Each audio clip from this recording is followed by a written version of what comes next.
13,620 feet की ऊंचाई और हवा में लहराता तिरंगा।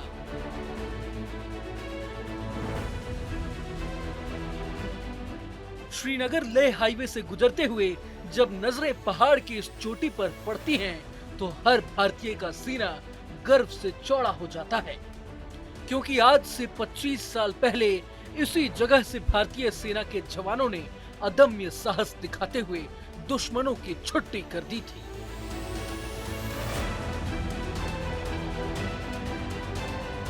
न्यूज नेशन के कैमरे से आप जिस जगह को देख रहे हैं, उसके नाम इतिहास के पन्नों में कई रिकॉर्ड दर्ज हैं। पॉइंट 13,620 के नाम से मशहूर इस चोटी को उसकी लोकेशन और ऊंचाई तो खास बनाती ही है, लेकिन इसकी अहमियत का अंदाजा इस बात से भी लगाया जा सकता है कि अगर एक बार इस पीक पर किसी का कब्जा हो जाए, तो वे श्रीनगर और लेह के बीच की आवाजाही को पूरी तरह से ठप कर सकता है। आजादी के बाद अब तक 3 बार पाकिस्तान इस चोटी पर कब्जा जमाने की कोशिश कर चुका है, लेकिन वे कभी भी अपने नापाक मंसूबों में कामयाब नहीं हो सका। चूंकि इस साल हम करगिल विजय दिवस की सिल्वर जुबली मना रहे हैं, ऐसे में आज इतिहास के पन्नों को पलटना जरूरी हो जाता है, क्योंकि 25 साल पहले साल 1999 में भारतीय सेना ने अपनी जान पर खेलकर इसी चोटी को पाकिस्तानी आर्मी के मुट्ठी में आने से रोका था और इस पीक पर बैठकर दुश्मनों के छक्के छुड़ा दिए थे। तो चलिए शुरू करते हैं ये अनूठा सफर और एक बार फिर उन यादों को ताजा करते हैं। करगिल की गगनचुंबी पहाड़ियां 14,000 फीट की ऊंचाई और इस वक्त यहां पर लहराता हुआ तिरंगा। और यहां से हम आपको दिखा रहे हैं कि किस तरह से दरअसल जब करगिल युद्ध के दौरान पाकिस्तान ने यहां पर अपने नापाक नियत को फलीभूत करने की कोशिश की थी, तो भारतीय सेना ने न सिर्फ उसको पुरजोर जवाब दिया था, बल्कि अपने शौर्य, साहस और पराक्रम के जरिए भारत ने पाकिस्तान को उसकी औकात दिखाई थी। ये पोस्ट 13620 है, काफी महत्वपूर्ण पोस्ट है, इसलिए खास मायने रखती है क्योंकि इस पोस्ट से आप देखिए तो डोमिनेंस समूचे करगिल इलाके पर किया जा सकता है। ठीक नीचे एनएच गुजरता हुआ दिखाई दे रहा है। करगिल सिटी आप देख रहे हैं, एक तरफ का रास्ता लेह को जाता है, दूसरी तरफ का रास्ता जो है वो श्रीनगर की तरफ जाता है। यानी इस पॉइंट पर जिसका कब्जा होगा वो पूरी तरह से यहां पर डोमिनेंस करेगा। और करगिल युद्ध के दौरान भी पाकिस्तान ने दरअसल इस पोस्ट को वापस हासिल करने की कोशिश की थी, क्योंकि 1971 में भारत ने इस पोस्ट पर अपना परचम लहराया और उसके बाद कभी भी पाकिस्तान के हाथों ये पोस्ट नहीं लगा। जबकि यहाँ ठीक सामने के टेरेन में देखें तो पाकिस्तान का पूरा डोमिनेंस भी दिखाई देता है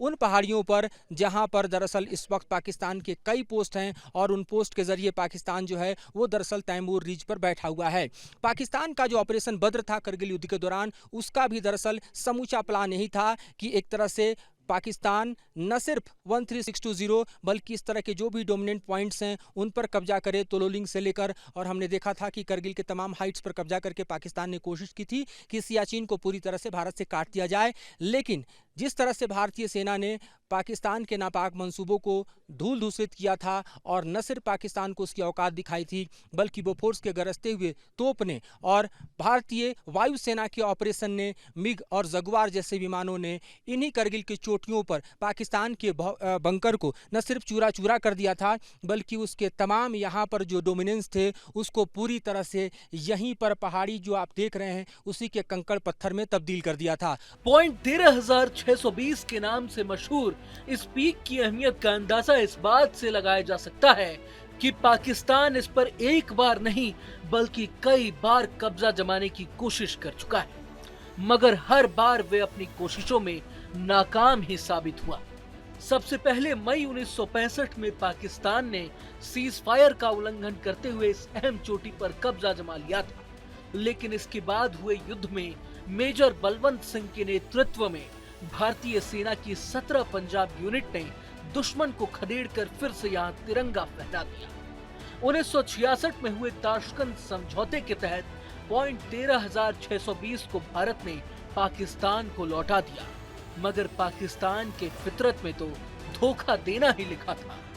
1971 में हुए भारत पाकिस्तान युद्ध में दुश्मन देश ने एक बार फिर इस चोटी का इस्तेमाल कर श्रीनगर और लेह के बीच की आवाजाही को काटने की योजना बनाई थी, लेकिन भारतीय सेना ने एक बार फिर अपनी वीरता का परिचय देते हुए पाकिस्तान के मंसूबों को नाकाम कर दिया। करगिल की ऊंचाई पर हम एक ऐसे पोस्ट पर आ पहुंचे हैं जो कि पाकिस्तान और भारत के बीच लगातार युद्ध का कारण रहा। तकरीबन 3 युद्ध इस पोस्ट से लड़े गए और भारत ने हर बार इस पोस्ट को वापस किया। वापस न सिर्फ हासिल किया बल्कि अब ये भारत के ही कब्जे में है। आप ठीक इस पोस्ट के नीचे की तरफ देखें तो नेशनल हाईवे गुजरता हुआ दिखाई दे रहा है। नीचे कारगिल सिटी है। एक तरफ रास्ता जो है वो लेह की तरफ जाता है, दूसरी तरफ रास्ता जो है वो कश्मीर की तरफ जाता है, श्रीनगर की तरफ जाता है। और इस पोस्ट का महत्व इसलिए है क्योंकि इस पोस्ट पर जिसका कब्जा होगा वही दरअसल नीचे डोमिनेंस करेगा। और इसीलिए पाकिस्तान ने 47, 65 और यहाँ तक कि 71 ये 3 ऐसे मोमेंट आए जब इस पोस्ट पर अपना कब्जा जमाया। एक बार यूएन के इंटरफेरेंस के बाद ये पोस्ट जो है पाकिस्तान को वापस किया था। उसके बाद जो है ताशकंद समझौते के बाद पाकिस्तान को ये पोस्ट वापस किया था। लेकिन पाकिस्तान की नीयत जो है वो इतनी खराब और इतनी नापाक रही कि भारत ने इस पोस्ट पर अपना कब्जा जमाए रखने का निर्णय लिया और अब यहाँ पर तिरंगा फहराता है। ये देखिए किस तरह से शान से लहराता तिरंगा 13620 पॉइंट पर आपको दिखाई दे रहा है और ये बतला रहा है कि ये पोस्ट जो है अब कतई किसी भी कीमत पर दुश्मन की निगाहबानी में नहीं आ सकती। करगिल का नाम सामने आते ही हर भारतीय का सीना गर्व से चौड़ा हो जाता है, क्योंकि 3 मई 1999 से 26 जुलाई 1999 ही वो तारीख है जब भारतीय सेना ने जम्मू कश्मीर के करगिल में पाकिस्तान की आर्मी को धूल चटाया था। कहा जाता है कि उस वक्त भी पाकिस्तानी घुसपैठियों ने यहां घुसने की कोशिश की थी। पाकिस्तानी सेना और उसके आतंकवादियों ने मिलकर पूरा प्रयास किया था कि वे इस पॉइंट तक पहुंच जाएं, लेकिन भारत की सेना ने ऐसा होने नहीं दिया। न्यूज नेशन से बात करते हुए भारतीय सेना के सीनियर अधिकारी जो इस पीक पर तैनात हैं, वे बताते हैं कि आमतौर पर ये रास्ता साल में 6 से 7 महीने तक बंद हो जाता था।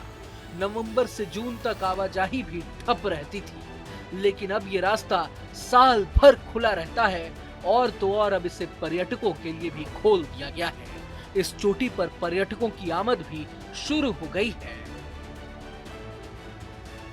ये बताइए कि ये पोस्ट कितना महत्वपूर्ण है और क्या इसका इतिहास रहा है? सर ये महत्वपूर्ण इस पॉइंट से जानी जाती है क्योंकि जहाँ पर जो दुश्मन था वो कारगिल सिटी और नेशनल हाईवे को डोमिनेट करता था। तो वो जब हम 30 नवंबर 1948 को कारगिल सिटी को आज़ाद इंडिया ने करवाया था जो पाकिस्तान से, तो उस टाइम ये पॉइंट जो पाकिस्तान के अंडर में ही था। तो वो क्या करता था कि ले और जो नेशनल हाईवे आता है ले से और श्रीनगर तरफ के जाता है जो कारगिल को डोमिनेट करता रहता था, वो कभी भी इसको कट ऑफ कर सकता था सर हमारे से।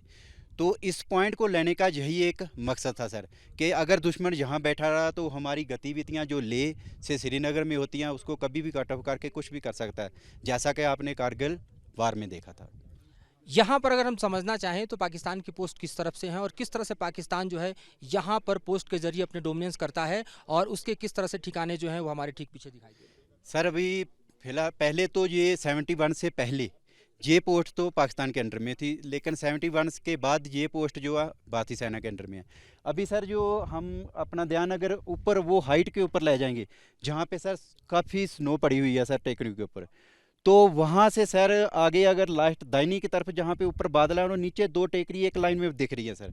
उस टेकरी को देखेंगे तो वहाँ से जो पाकिस्तान की जो टेरिटरी है सर जो आगे की तरफ बढ़ जाती है सर, तो वहाँ से सर दाहिने की तरफ बढ़ती हुई जो ऊपर की स्काई लाइन है सर ये पूरी पाकिस्तान के अंडर में आज भी सर। तो इसको डोमिनेट करने के लिए हमारी जो आगे फ्रंट में पोस्टें हैं सर वो उसको देखभाल करते रहते हैं सर। तो आप समझ सकते हैं किस तरह से ये अति महत्वपूर्ण सामरिक दृष्टिकोण से पोस्ट है। और आप पीछे जो पहाड़ी देख रहे हैं यहाँ पर ठीक पीछे आप देखिए ग्लेशियर्स आपको दिखाई दे रहे हैं, वहाँ से पाकिस्तान के बंकर शुरू हो जाते हैं, चाहे बंकर परवेज आप देख रहे हैं, ट्विन बम्प है, चेक पोस्ट है, BKR है, 5260 है और एक पोस्ट जो है पाकिस्तान के नीयत के मुताबिक चोर भी है जो हमारे ठीक पीछे दिखाई दे रहा है। और ये तैमूर रिज है जिस पर पाकिस्तान पूरी तरह से बैठा हुआ है और आगे हमारा फ्रंट जो है वहां पर पूरा का पूरा बंकर है जो पाकिस्तान को एक तरह से कन्फ्रंट करने के लिए हमेशा तैयार है। तो करगिल वार के दौरान भी दरअसल पाकिस्तान ने यहां पर अपनी जो नापाक नीयत है उसको फलीभूत करने की कोशिश की थी, लेकिन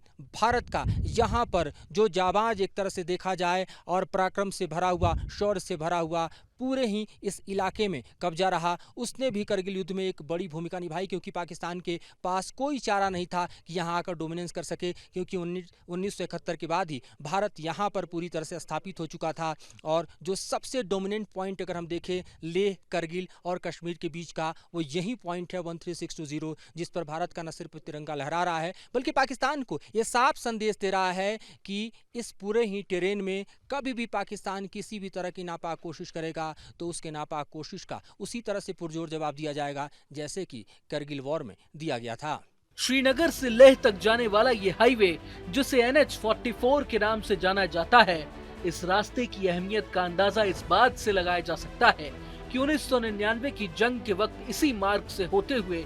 युद्ध लड़ रहे सैनिकों को रसद पहुंचानी थी। करगिल युद्ध के बाद इस अहम रास्ते पर भी काफी काम हुआ